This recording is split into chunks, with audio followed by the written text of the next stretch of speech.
NATO Chief Stoltenberg confirms Zelenskyy expected to attend Bloc's upcoming Madrid summit.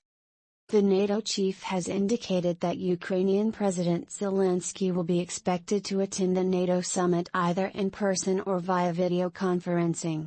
NATO Secretary-General Jens Stoltenberg has indicated that Ukrainian President Volodymyr Zelenskyy will be expected to attend the NATO summit in the format in which he will be able to participate, given the ongoing war. Stoltenberg announced at the NATO defense ministers' meeting that Zelenskyy would be invited to speak at the Madrid summit on June 29 to 30, either in person or by video conference. According to media reports, NATO Deputy Secretary-General Mircea Joane had also implied that Zelenskyy would be invited to the summit. On the 29th and 30th of June, the NATO summit will be held in Madrid.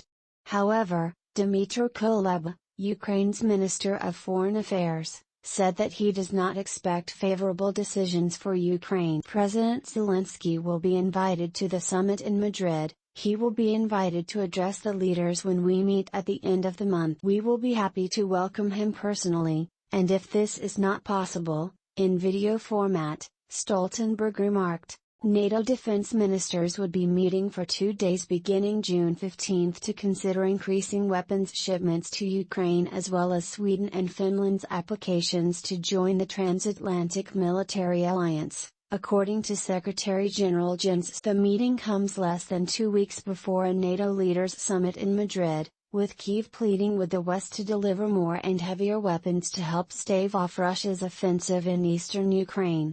Zelenskyy asks for more and faster supply of Western weapons. According to experts, increased military supplies cannot arrive fast enough for Ukrainian forces fighting to prevent Russia from seizing control of their country's industry. Zelenskyy had asked for more and faster supply of Western armaments in his nightly address to the country on June 14, further requesting for anti-missile defense systems. At a meeting on June 15 in Oslo, UK Defence Secretary Ben Wallace stated that the goal for the NATO summit in Madrid is to ensure that Sweden and Finland are successfully on the next step towards accession into NATO. Meanwhile, the United States Defense Secretary, Lloyd Austin, will convene a summit of around 50 nations on June 15 at NATO's headquarters in Brussels to discuss arms transfers to Ukraine. The military ministers gathering this week will also examine efforts to boost up forces along NATO's eastern flank and elsewhere, which have gained traction since Russia's invasion of Ukraine.